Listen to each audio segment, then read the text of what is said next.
আবু হুরায়রা রাদিয়াল্লাহু তাআলা হতে বর্ণিত, তিনি হাদিস বর্ণনা করে বলেন যে রাসূল সাল্লাল্লাহু আলাইহি ওয়াসাল্লামকে তিনি বলতে শুনেছেন বানী ইসরাঈলদের ঘটনা। তো বানী ইসরাঈলের তিনজন ব্যক্তি ছিল। একজন ব্যক্তি হচ্ছে কুষ্ঠরোগী, দুইজন ব্যক্তি হচ্ছে টাকওয়ালা এবং তিন নম্বর ব্যক্তি হচ্ছে অন্ধ। তো আল্লাহ তাআলা তেনাদেরকে পরীক্ষা করার কথা চিন্তা ভাবনা করলেন এবং তেনাদের নিকট একটা ফেরেশতা পাঠালেন। ফেরেশতাটা সর্বপ্রথম যিনার কাছে গেল তিনি হচ্ছেন কুষ্ঠরোগীর কাছে গেল।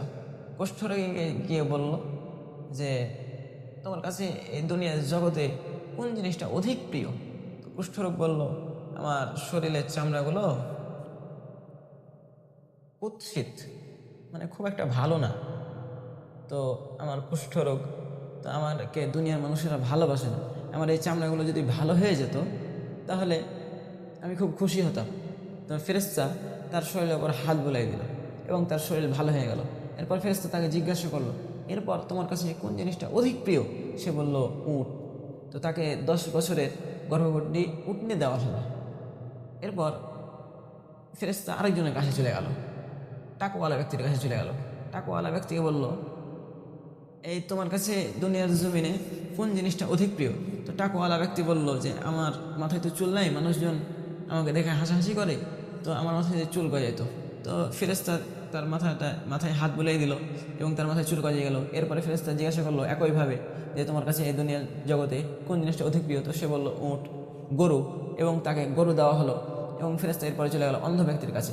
অন্ধ ব্যক্তির কাছে যাওয়ার পর অন্ধ ব্যক্তিকে জিজ্ঞাসা করলো, এই অন্ধ ব্যক্তি, তুমি এই দুনিয়ার জমিনে কোন জিনিসটা সবচেয়ে বেশি ভালোবাসো?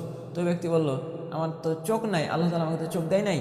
আমার যদি চোখ থাকতো তাহলে আমি এই দুনিয়াকে দেখতে পারতাম। আমার খুব ইচ্ছা আমার যদি চোখ থাকতো। তো ফেরেশতা তার চোখের ওপর হাত বুলাই দিল এবং সে অন্ধ থেকে ভালো হয়ে গেল এবং সে চোখে সব কিছু দেখতে শুরু করলো। তো এরপরে তাকে বলা হলো, এই দুনিয়ার জমিনে কোন জিনিসটা তোমার কাছে অধিক প্রিয়? সে বলল ছাগল, এবং তাকে একইভাবে ছাগল দেওয়া হলো।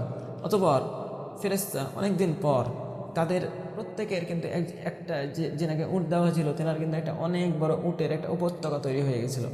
এরপরে যাকে গরু দেওয়া হয়েছিল তেনারও একটা অনেক বড় বিশাল বড় একটা গরুর উপত্যকা তৈরি হয়ে গেছিলো। ছাগল যাকে দেওয়া হয়েছিল তেনারও একটা অনেক বড় একটা উপত্যকা তৈরি হয়ে গেছিলো। তো এরপরে যখন ফেরেশতা সর্বপ্রথম কুষ্ঠরোগীর কাছে গেল, ফেরেশতা তাকে বলল, আমি মুসাফির মানুষ, আমি অসহায় মানুষ, যে আল্লাহ তাআলা তোমাকে এত ধন সম্পদ দিয়েছে, ওই আল্লাহ তাআলার নামে আমাকে তুমি কিছু সাহায্য করো, সহায়তা করো, আমি অসহায় মানুষ। তো ওই ব্যক্তি বলল, যে কুষ্ঠরোগী বলল যে এই সমস্ত সম্পদগুলো আমার নিজের উপার্জিত সম্পদ, আমি কষ্ট করে এগুলো উপার্জন করেছি, অবশ্যই আমি তোমাকে এগুলো দিব না। তো যেহেতু আল্লাহ তাআলা তাদেরকে পরীক্ষা করার জন্য ফেরেশতাকে এভাবে পাঠিয়েছিলেন, তো তার সমস্ত কিছু আগের মতো হয়ে গেল। কুষ্ঠরোগী আগের মতো হয়ে গেল, কুষ্ঠরোগ হয়ে গেল, তার চামড়া আগের মতো হয়ে গেল এবং তার সমস্ত ওট নিঃশেষ হয়ে গেল। এরপরে ফেরেশতা দ্বিতীয়জন ব্যক্তির কাছে গেল। দ্বিতীয়জন ব্যক্তি ছিল কি? টাকওয়ালা। টাকওয়ালাকে ঠিক একইভাবে বলল যে আমি মুসাফির মানুষ, আমি অসহায় মানুষ, আমাকে যদি তুমি কিছু সাহায্য করো আল্লাহর নামে। তো সে ব্যক্তি সাহায্য করতে চাইল না এবং সে আগের মতো হয়ে গেল। আল্লাহ তাআলার কাছে দোয়া করলো ফেরেশতা ঠিক সেমভাবে। এরপরে ওই ব্যক্তি অন্ধ ব্যক্তির কাছে গেল এবং অন্ধ ব্যক্তিকে ঠিক একইভাবে বলল। তো অন্ধ ব্যক্তি বলল যে আল্লাহ তাআলা আমাকে এই ধন সম্পদ দিয়েছেন, তোমার যা ইচ্ছা তুমি আল্লাহর নামে নিয়ে যাও এবং রেখে যাও। তো এই যে দানশীল ব্যক্তি, তো ফেরেশতা বলল, না, তোমার বস্তু তোমার ধন সম্পদ আমার চাই না, আল্লাহ তাআলা তোমাদেরকে পরীক্ষা করার জন্য আমাকে পাঠিয়েছেন। বাকি দুইজন বন্ধু তোমার, তারা সফল হয় নাই, কিন্তু তুমি সফল হয়েছো। এখানে এই অত্র হাদিসের মধ্যে আল্লাহ তাআলা কি করেছেন, আল্লাহ রাসূল সাল্লাল্লাহু আলাইহি ওয়াসাল্লাম অত্র হাদিসের মধ্যে, মানে এই হাদিস থেকে আমাদের শিক্ষণীয় বিষয়টা হচ্ছে যে যারা কৃপণ ব্যক্তি তাদেরকে অপমান করা হয়েছে, লাঞ্ছনা করা হয়েছে, এবং যারা দানশীল ব্যক্তি তাদেরকে সম্মানিত করা হয়েছে। তো সম্মানিত উপস্থিতি, তাই আমরা আসুন আমরা কৃপণতা পরিহার করি এবং আমরা দান সাদাকা বেশি বেশি করি। আল্লাহ তাআলা আমাদেরকে কবুল করুন। ওয়া আখিরু দাওয়ানা আলহামদুলিল্লাহি রাব্বিল আলামিন।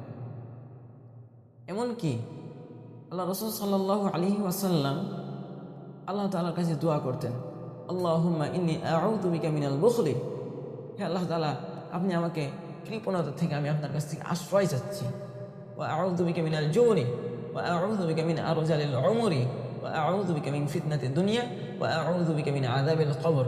এই সমস্ত কিছু ফিতনা ফাসাদ থেকে আল্লাহ, এই সমস্ত বিষয়গুলো থেকে আশ্রয় চাওয়ার আগে তিনি সর্বপ্রথম তিনি চেয়েছেন কি থেকে? কৃপণতা থেকে মুক্তি চেয়েছেন।